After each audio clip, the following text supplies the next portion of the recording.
ಈ ದಿನ ನಾವು ಜೈವಿಕ ಇಂಧನ ನೆಡೆದೋರು ಕಾರ್ಯಕ್ರಮ 2024-25 ಅಡಿಯಲ್ಲಿ ಜೈವಿಕ ಇಂಧನ ಸಸಿಗಳನ್ನು ನೆಡುವ ಕಾರ್ಯಕ್ರಮವನ್ನ ಹಮ್ಮಿಕೊಂಡಿದ್ದೇವೆ.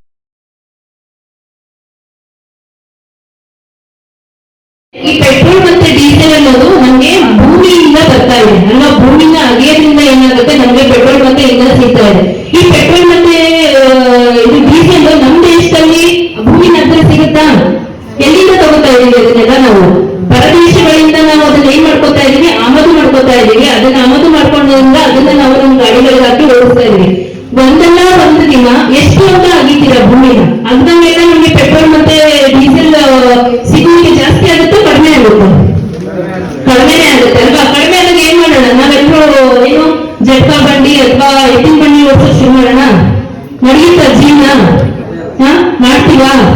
ಸೊ ಏನು ಅಂತಂದ್ರೆ ಈಗ ಏನ್ ಮಾಡಿದೆ ಅಂತಂದ್ರೆ, ನಾವೇನು ಇವಾಗ ಪೆಟ್ರೋಲ್ ಮತ್ತೆ ಡೀಸೆಲ್ಗೆ ಮೊರೆ ಹೋಗಿದ್ದೀವಿ, ಇದ್ರ ಮೇಲೆ ನಾವು ಫುಲ್ ಡಿಪೆಂಡೆಂಟ್ ಆಗ್ತಿದ್ದೀವಿ. ಸೊ ಇದನ್ನ ಒಂದಲ್ಲ ಒಂದಿನ ಇದು ಬರಿದಾಗ್ತಕ್ಕಂಥ ವಸ್ತು, ಅಂದ್ರೆ ಭೂಮಿಯಲ್ಲಿ ಸಿಗದೆ ಹೋಗ್ತಕ್ಕಂಥ ಒಂದು ವಸ್ತು ಆಗಿರೋದ್ರಿಂದ ಇದ್ರ ಬದಲಾಗಿ ಪರ್ಯಾಯವಾಗಿ ನಾವು ಇನ್ನೊಂದು ಮೇಲೆ ಅವಲಂಬಿತ ಆಗಬೇಕಾಗಿದೆ. ಸೊ ಅದ್ರದ್ದು ಇನ್ನೊಂದು ಏನಪ್ಪ ಇಲ್ಲಿ ಇನ್ನೊಂದು ಏನ್ ವಸ್ತು ಅದು ಅಂತಂದ್ರೆ ಜೈವಿಕ ಇಂಧನ ಅಂತ ಅರ್ಥ.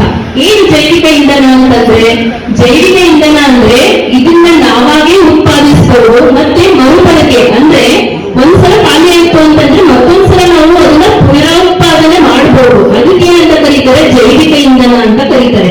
ಯಾರು ಮಾಡ್ಬೋದು? ನಾವು ಮಾಡ್ಬೋದಾ? ಅದನ್ನ ಮಾಡ್ಬೋದು ಅಲ್ವಾ?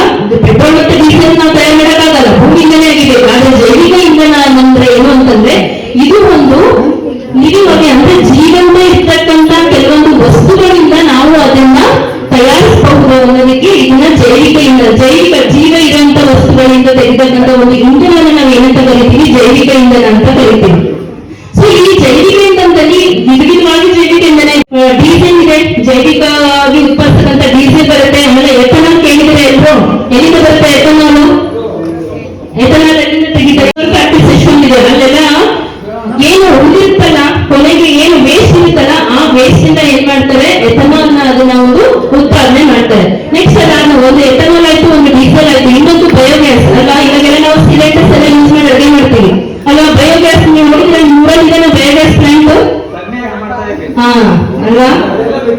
ಸೊ ಇವಾಗೆಲ್ಲ ಬಿಟ್ಟಿದೆ. ಸೊ ಹೆಂಗೆ ಅಂತಂದ್ರೆ ಮುಂದೆ ಒಂದು ಟೈಮ್ ಬರುತ್ತೆ, ಅದಕ್ಕೆಲ್ಲ ನಮಗೆ ಏನ್ ಬೇಕು ಅಂತಂದ್ರೆ ಕಚ್ಚಾ ವಸ್ತುಗಳ ಪೂರೈಕೆ ಉತ್ತಮವಾಗಿದೆ ಅಲ್ವಾ?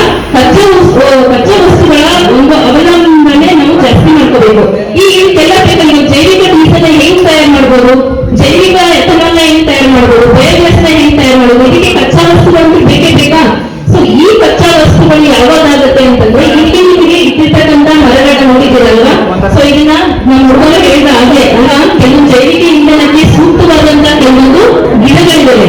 ಆ ಗಿಡಗಳನ್ನ ನಾವು ಬೆಳೆಸ್ತಕ್ಕಂಥ ಒಂದು ಪ್ರಯತ್ನ ನಾವು ಮಾಡಬೇಕು. ಆ ಪ್ರಯತ್ನ ನಾವು ಮಾಡಿದಾಗ ಅಷ್ಟೇ ಏನಾಗುತ್ತೆ, ನಮ್ಗೆ ಕಚ್ಚಾ ವಸ್ತುಗಳ ಪೂರೈಕೆ ಸುಲಭವಾಗಿ ಸಿಗುತ್ತೆ. ಸೊ ನಿಮಗೆಲ್ಲ ಗೊತ್ತಿರದೆ ಹಿಪ್ಪೆ ಬೀಜ, ಹೊಂಗೆ ಬೀಜ, ಬೇವು ಬೀಜ, ಸಿಮರೋಪ ಬೀಜ, ಇವಾಗೆಲ್ಲ ಒಂದು ಆರ್ಟಿಕಲ್ ಓದಿರ್ಬೋದು ನೀವು. ಸಿಮರೋಪ ಎಲೆಗಳನ್ನ ಇಟ್ಟಿರೋ ನೀರ್ನ ಕುಡಿಯೋದ್ರಿಂದ ಕ್ಯಾನ್ಸರ್ ಕಡಿಮೆ ಆಗುತ್ತೆ ಅಂತೆಲ್ಲ ಆರ್ಟಿಕಲ್ ಬರ್ತಾ ಇದೆ, ಎಲ್ಲರಿಗೂ ಗೊತ್ತಿರ್ಬೋದು ಆಯ್ತಾ? ಸೊ ಈ ತರನಾದಂತಹ ಗಿಡಗಳನ್ನ ನಾವು ಬೆಳಿಬೇಕು. ನಿಮ್ಗೆ ಒಂದಲ್ಲ ಒಂದು ಗಿಡಗಳಿಂದ ಇಷ್ಟು ಅಂತ ಒಂದು ಬೀಜ ಸಂಗ್ರಹಣೆ ಮಾಡಬಹುದು. ಆ ಬೀಜ ಸಂಗ್ರಹಣೆ ಮಾಡಿ ಅದನ್ನ ನೀವು ರಿಲೇಟೆಡ್ ಇರುವಂತಹ ಒಂದು ಡಿಪಾರ್ಟ್ಮೆಂಟ್ ಗೆ ಕೊಟ್ರೆ ಏನಾಗುತ್ತೆ ಅಂದ್ರೆ ನಿಮಗೆ ಇದಕ್ಕೆ ಆದಾಯನೂ ಬರುತ್ತೆ.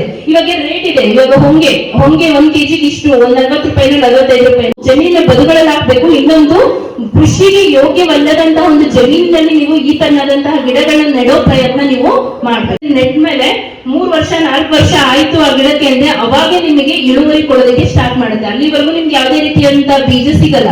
ಸೊ 4ನೇ ವರ್ಷಕ್ಕೆ ಫುಲ್ ಸಿಗುತ್ತೆ ಅಂತ ನಾನು ಹೇಳ್ತಾ ಇಲ್ಲ, ಶುರು ಮಾಡುತ್ತೆ.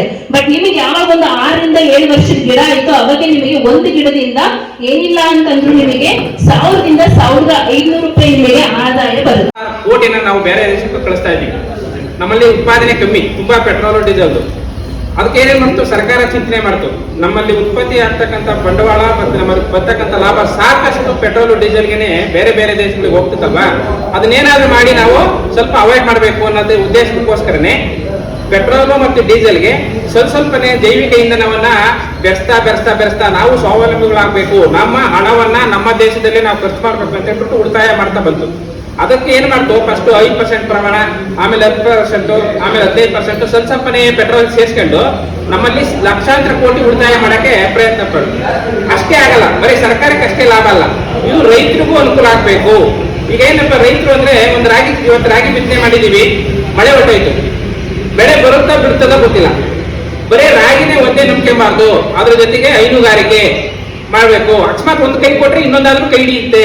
ಅಥವಾ ಈ ಬದುಗಳಾಗ ಈ ತರ ಇದ್ದಾಗ ಇದು ಬೇಸಿಗೆ ಬರುತ್ತೆ, ಬೇವಿನ ಬೀಜ ಅದೆಲ್ಲ ನಾವು ಬೇಸಿಗೆನಾಗ ನಮ್ಗೆ ಉದ್ಯೋಗ ಇರಲ್ಲ ರೈತ ಮಕ್ಕಳಿಗೆ, ಅವಾಗ ಅದನ್ನ ನಾವು ಉದ್ಯೋಗ ಅಂತ ಪಡ್ಕೊಂಡು ಆ ಬೀಜನ ಸಂಗ್ರಹಿಸಬಹುದು. ಈ ರೀತಿ ರೈತರ ಆದಾಯವನ್ನು ದ್ವಿಗುಣಗೊಳಿಸಬೇಕು, ಸರ್ಕಾರಕ್ಕೂ ಅನುಕೂಲ ಆಗ್ಬೇಕು. ಮತ್ತೆ ಈ ವೆಹಿಕಲ್ಗಳು ಇದಾವಲ್ಲ, ವಾಹನಗಳು ಬಿಡ್ತಕ್ಕಂಥ ಹೊಗೆ ಪ್ರಮಾಣ ಪೆಟ್ರೋಲ್ ಮತ್ತು ಡೀಸೆಲ್ ಅಲ್ಲಿ ಅತಿ ಹೆಚ್ಚು. ಎಷ್ಟಿತ್ತು ಅಂದ್ರೆ, ನೀವು ಡೈಲಿ ಒಳಗೆ ಅವಾಗ ಆ ಹೊಗೆಗೋಸ್ಕರ ಸ್ಕೂಲ್ ರಜೆ ಕೊಟ್ಬಿಡೋರು ವಾರ, ಅಷ್ಟು ಮಟ್ಟಿಗೆ ಇತ್ತು. ಈ ಜೈವಿಕ ಇಂಧನ ಮಿಕ್ಸ್ ಮಾಡ್ತಾ ಏನ್ ಮಾಡ್ತು, ಸ್ವಲ್ಪ ಪರಿಸರ ಮಾಲಿನ್ಯನೂ ಸಹ ಅವಾಯ್ಡ್ ಮಾಡ್ಕೋಬಹುದು ಅಂತ ಹೇಳ್ಬಿಟ್ಟು ಇದು ಸರ್ಕಾರಕ್ಕೆ ಗೊತ್ತಾಯ್ತು. ಆದ್ದರಿಂದನೇ ಇವತ್ತೇನಾಗಿದೆ, ನಾವು ನಮ್ಮಲ್ಲಿ 2 ತರ ಸಂಪನ್ಮೂಲ ಇದೆ. ಒಂದು ಮುಗಿದು ಹೋಗುವ ಸಂಪನ್ಮೂಲ, ಇನ್ನೊಂದು ಮುಗಿದು ಹೋಗದ ಸಂಪನ್ಮೂಲ ಅಂತ. ಮುಗಿದು ಹೋಗುವ ಸಂಪನ್ಮೂಲ ಯಾವ್ದಪ್ಪ ಅಂದ್ರೆ ಪೆಟ್ರೋಲ್, ಡೀಸೆಲ್, ಕಲ್ಲಿದ್ದಲು. ನಾವು ಬಳಸ್ದಂಗೆ ಏನಾಗುತ್ತೆ, ನಾವೊಂದು ಕುಂಡದಲ್ಲಿ ನೀರಿಟ್ಟಿರ್ತೀವಿ, ಒಂದ್ ಚಮಚ ಹಾಕೊಂಡು ಒಂದ್ ಚಮಚ ಖಾಲಿ ಆಗಿರ್ತದೆ, ಆದ್ರೆ ಮತ್ತೆ ತುಂಬಕಲ್ಲ. ಅದಕ್ಕೋಸ್ಕರ ಏನ್ ಮಾಡ್ತಾ ಇದೆ ಸರ್ಕಾರ, ಬರೀ ಅದನ್ನೇ ನಂಬಿಕೆ ಮಾಡುದು. ಇವತ್ತು ಎಲೆಕ್ಟ್ರಿಕಲ್ ವಾಹನಗಳು ಬಂದಿದ್ದಾವಲ್ಲ, ಕಾರ್ ಇರ್ಬೋದು, ಬೈಕ್ ಇರ್ಬೋದು, ಇದೆಲ್ಲ ಯಾಕಪ್ಪ ಅಂದ್ರೆ, ಒಂದು ಪರಿಸರನ ಉಳಿಸ್ಬೇಕು, ಇನ್ನೊಂದು ನಮ್ಮ ದೇಶ ಬೇರೆ ದೇಶದ ಮೇಲೆ ಪೆಟ್ರೋಲಿಂಗ್ ತುಂಬಾನೇ ಸಿಕ್ಕಾಪಟ್ಟೆ ನಾವೆಲ್ಲ ಅದ್ರ ಮೇಲೆ ಡಿಪೆಂಡ್ ಆಗಿದ್ವಿ. ಅದನ್ನ ಅವಾಯ್ಡ್ ಮಾಡ್ಬೇಕು ಅನ್ನೋ ಒಂದೇ ಕಾರಣ. ಸರ್ಕಾರಕ್ಕೂ ಉಳಿತಾಯ ಆಗುತ್ತೆ, ನಮ್ಮ ರೈತರಿಗೂ ಅನುಕೂಲ ಆಗುತ್ತೆ, ಮತ್ತೆ ನಮ್ಮ ಪರಿಸರ ಮೇಯ್ನು. ಇವತ್ತು ನಾವು ಆರೋಗ್ಯದಲ್ಲಿ ಏನಾಗಿದೆ ಅಂದ್ರೆ, ಇಷ್ಟು ಲಕ್ಷ ಕೋಟಿ ಸಂಪಾದನೆ ಮಾಡ್ತೀವಿ, ಆರೋಗ್ಯನೇ ಇರಲ್ಲ. ಯಾಕೆ? ನಮ್ಮ ಪರಿಸರ ಮಾಲಿನ್ಯ. ಇದನ್ನು ಕಂಟ್ರೋಲ್ ಮಾಡ್ಬೇಕು ಅನ್ನೋ ಉದ್ದೇಶಕ್ಕೆ ಸರ್ಕಾರ ಏನ್ ಮಾಡ್ತದೆ, ಜೈವಿಕ ಇಂಧನವನ್ನ ನಮ್ಮ ಪೆಟ್ರೋಲ್ ಜೊತೆಗೆ ಬಳಸ್ತಾ ಮುಂದಿನ ದಿನಗಳಲ್ಲಿ ಪೆಟ್ರೋಲ್ ಡೀಸೆಲ್ ನ ಸಂಪೂರ್ಣವಾಗಿ ನಿಲ್ಸೋ ಮಟ್ಟ ಬಂದ್ರು ಬರ್ಬೋದು.